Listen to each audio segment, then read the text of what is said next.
देवना मेहरा हमारे साथ जुड़ चुकी हैं। देवना मैम, बहुत बहुत शुक्रिया, थैंक यू वेरी मच। आपसे बातचीत करके ना हमको थोड़ा बैलेंसर वाला एक्ट आता है। हमारे जितने फ्रॉथ माइंड में चल रही होती है ना, सारी आप छांट देते हो। और दूसरा, वैल्यूएशन पे आप हमको जस्टिफाई करवा देते हो कि हाँ ये चीज़ ठीक है। इसलिए बातचीत करके मजा आता है। शेयर तो 10 लोगों से पूछ रहे हैं, आप जो बैलेंसिंग करते हो ना, ये बहुत अच्छा लगता है मेरे को। बहुत बहुत शुक्रिया Devna ma'am, thank you very much आज फिर से समय देने के लिए। मैम, हमने एक ही हफ्ते में 3-4 बार ऑल टाइम हाई लगा रहे हैं। बाजार इलेक्शन से पहले थोड़ा चल रहा है, अर्निंग्स है नहीं अभी, गवर्नमेंट भी जैसे पॉलिसीज कर रही है वैसे ही कर रही है। आपको बाजार कैसा लग रहा है मैम? ये मैं पूरे एक साल का व्यू ले रहा हूँ, मैं प्री इलेक्शन पूछ रहा हूँ, पोस्ट इलेक्शन भी आपसे एक आउटलुक लूंगा। शुक्रिया।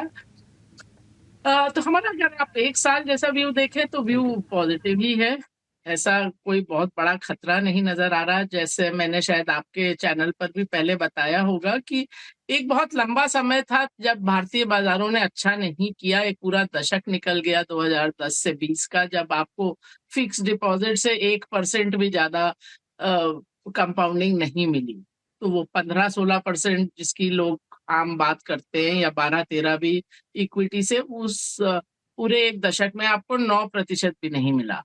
तो उससे थोड़ा जगह क्रिएट हुई कि आप ऊपर जा सकता है बाजार। और उसमें फिर ऊपर जाने के बावजूद भी बहुत बड़ा गिरने का खतरा इसलिए नहीं है क्योंकि अभी भी आप ट्रेंड लाइन के ऊपर नहीं हो।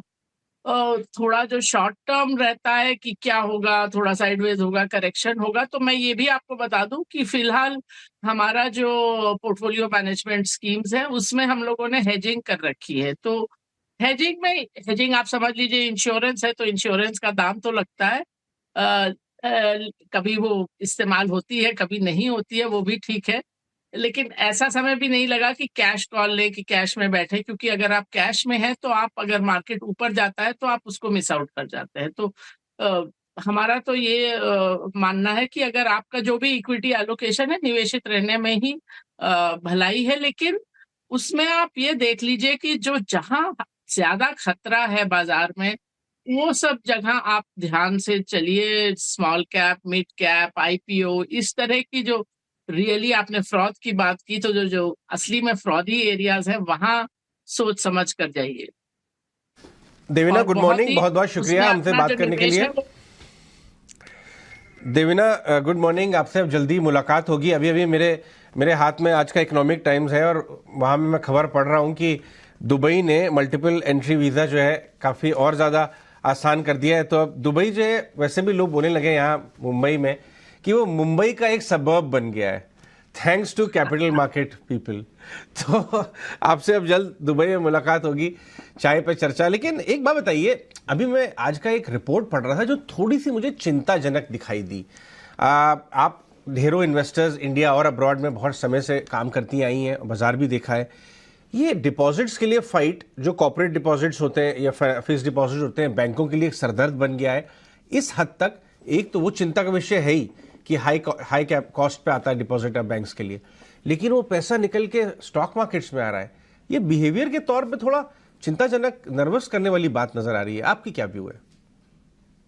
ये थोड़ा तो चिंता की का विषय है। बैंक से तो मैं वैसे ही थोड़ा डर डर के रहती हूँ। कुछ लोगों ने मुझे ये भी बोला कि मैडम आपका तकिया कलाम है कि I am a nervous investor in banks. तो बात सच है कि मैं बैंक्स या किसी भी तरह के जो लेंडिंग एक्टिविटी वाले कंपनियां होती हैं उसमें बहुत डर कर निवेश करती हूँ। क्योंकि ये सब जगह आपको मालूम नहीं रहता बाहर बैठे कि क्रेडिट क्वालिटी क्या है और नेगेटिव सरप्राइज कहाँ आएगा। और वैसे आप आंकड़ों को देखें तो आप बैंक्स की, अगर बैंक निफ्टी की ही बात करें, तो पिछले 4 साल आप देख लीजिए, 2020, 21, 22, 23, ये 4 वर्षों में केवल एक वर्ष था जब बैंक निफ्टी ने निफ्टी को आउट परफॉर्म किया, और वो था 2022। और वही एक साल था जब हमारे पीएमएस में हमने market weight to overweight banks रखा। बाकी सब टाइम हमारा जनरली ओवर अंडर वेट ही रहता है। तो आप 2020 में देखें तो सब सेक्टर चले, बैंकिंग ही एक नेगेटिव में था। आप 2021 में देखें तो मेरे ख्याल से निफ्टी 22% अप था, बैंक निफ्टी 11%। 2022 में आउट परफॉर्म किया, लेकिन वो एक स्पेशल टाइम था कि एनपीए साइकिल निकल गई है, क्रेडिट ग्रोथ अच्छा है। इंटरेस्ट रेट जब बढ़ते हैं तो बैंकिंग मार्जिन पहले बढ़ते हैं, बिकॉज वो होता ये है कि वो जो लोन आपने दिए हैं वहां तो आप इंटरेस्ट रेट बढ़ा देते हो और डिपॉजिट में वो धीरे धीरे बढ़ता है। तो अब वो सब चीजें तो निकल गई। अब आप देखें तो आरबीआई के ही कहने पे देखें तो लगता है कि क्रेडिट में फिर कुछ इशू आ सकता है। आपने बोला डिपॉजिट के कॉस्ट भी ऊपर जा रहे हैं। तो बैंकिंग एक जो बड़े सेक्टर में देखें तो वो एक सेक्टर है जो हमको अच्छा नहीं लगता है। और ये जो फिक्स डिपॉजिट्स का पैसा निकल रहा है और स्टॉक मार्केट में जा रहा है, ये बिहेवियर, इन्वेस्टर बिहेवियर के बारे में क्या बतलाता है? हाँ यही है। और स्टॉक मार्केट में भी कहाँ जा रहा है वो भी मैंने कहा वही कि जो फ्रॉडी एरियाज हैं, small cap, micro cap, IPO, इस तरह की चीजों में आप बच कर रहिए। और विशेषकर अगर उसमें है भी तो सोच समझ कर निवेश करिए। और जैसे हम लोग अपने पीएमएस में करते हैं कि 1,000 करोड़ से नीचे मार्केट कैप वाली कंपनी आप देखते ही नहीं है। 1 से 5 में भी 15% से ऊपर कम ही जाते हैं।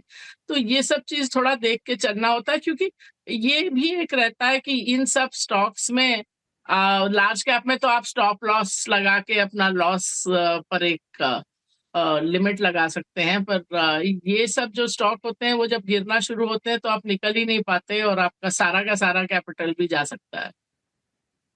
ओके देवीना जी नमस्कार, मैं सृष्टि बात कर रही हूँ। आपसे पहली बार मेरी बात हो रही है। Pleasure is all mine. पर क्योंकि मैंने आपको बहुत समय से फॉलो किया है और आप हर बार वैल्यूएशंस पे बात करती हैं, अभी अगर हम देखें तो ग्लोबल मार्केट्स में भी बहुत अच्छा जोश है। हमने कल ही देखा कि यूएस के मार्केट्स में ऑल टाइम हाई लगा, जापानीज़ इंडेक्स अच्छा कर रहा है, पर इंडिया में निफ्टी 50 हाई पे है, बैंक निफ्टी से परफॉर्मेंस नहीं है। पर अभी 2024 के लिए आप इंडिया को कैसे प्लेस देख रही हैं? क्या आपको लगता है कि जिस तरीके का 2023 में स्मॉल कैप और लार्ज कैप से पार्टिसिपेशन आया, इस साल भी वो कंटिन्यू हो सकता है? और साथ ही ग्लोबल मार्केट्स के कंपैरिजन में क्या हम आउट परफॉर्म कर सकते हैं? अभी हमारा यही व्यू है सृष्टि की हम लोग ग्लोबल मार्केट्स को आउट परफॉर्म करेंगे। अब मैं अपने ग्लोबल फंड्स में देखूं तो इंडिया का ओवरवेट है, क्योंकि फिर से वही बात है कि आपने एक पूरा दशक था जब आपने बिल्कुल अंडर परफॉर्म किया था ग्लोबल मार्केट्स को भी। तो अब वो स्थिति बदली है तो अच्छा ही लगता है। ऐसा नहीं कि हमारा जापान में भी हम लोग ओवरवेट हैं। पिछले साल हम लोग देखते रहे पहले 2-3 महीने की कभी ना कभी अब इसका बॉटम आने वाला है। तो वो मेरे ख्याल से अप्रैल से हम लोग ओवरवेट हैं जापान में। तो ऐसा नहीं होता कि मतलब खाली 1-2 मार्केट्स, बट थोड़ी मार्केट्स जो आउट परफॉर्मेंस में लगती हैं वो उसमें इंडिया भी है, जापान भी है, यूएस भी प्राय बुरा नहीं लगता। बट यूएस में अब पिछले साल के बनस्पत थोड़ा अलग पैटर्न रहेगा। पिछले साल तो समझ लीजिए 7 ही स्टॉक चले थे जो बड़े टेक स्टॉक्स हैं। और जहां तक भारत का प्रश्न है, मैंने कहा वो स्मॉल कैप, माइक्रो कैप वगैरह में आप सतर्क रहिए। लोग ये भूल जाते हैं इतिहास कि 2008 में स्मॉल कैप इंडेक्स ऑलमोस्ट 80% गिरा था, 78% अगर एग्जैक्ट आंकड़ा देखें तो। और 2000 उसके बाद वो लेवल आई 2016 में। वो आपको याद हो तो वो 17-18 में 1.5 साल की तेजी वहां तब भी थी। और फिर 18 में भी जब वो गिरा तो लगभग 2/3 गिरा। तो अभी मैं देखती हूँ कई एडवाइजर्स, कई फंड्स ऐसा बोलते हैं कि पिछले 2 साल या 3 साल में हमने ये स्मॉल कैप में 40% 50% कंपाउंडिंग दी। तो मैं एक बार दर्शकों को याद दिला दूं कि कोई चीज 2/3 गिरती है, उसके बाद वो 3 गुना होती है, तब आप जीरो पर आते हैं। तो आप अगर बॉटम से गिनेंगे तो हमेशा कंपाउंडिंग बहुत अच्छी नजर आएगी। तो इस चीज से भी सतर्क रहिए। इस स्मॉल कैप में मैं तो देख रही थी कुछ लोग ये भी डाल रहे हैं कि देखिए स्मॉल कैप फंड में पिछले साल कितना पैसा बना। तो वो 1 साल का आप रिटर्न देख के उसमें कूदेंगे तो वो खाई में कूदना हुआ। तो वहां पर आपको सतर्क रहने की जरूरत है। जहां तक मैंने कहा लार्ज कैप मेन स्ट्रीम की बात है, वहां हमको उतना बड़ा खतरा मीडियम टर्म में नहीं लगता है। स्मॉल टर्म में, शॉर्ट टर्म में थोड़ा हेज खरीद रखा है कि कुछ ऊपर नीचे होता है तो प्रोटेक्शन है। ठीक है, बहुत अच्छे से आपने कंक्लूड किया मैम। एक तो लार्ज कैप में आपको कोई दिक्कत नहीं दिख रही है और थोड़ा हेजिंग इसलिए किया हुआ है कि ताकि ये जो शॉकर्स है जो मार्केट के अंदर आए तो उसको थोड़ा एब्जॉर्ब किया जा सके। बहुत अच्छा लगा मैम आपसे बातचीत करके। Thank you very much. जल्दी आपसे वापस मुलाकात होगी। बहुत बहुत शुक्रिया। Thank you very much.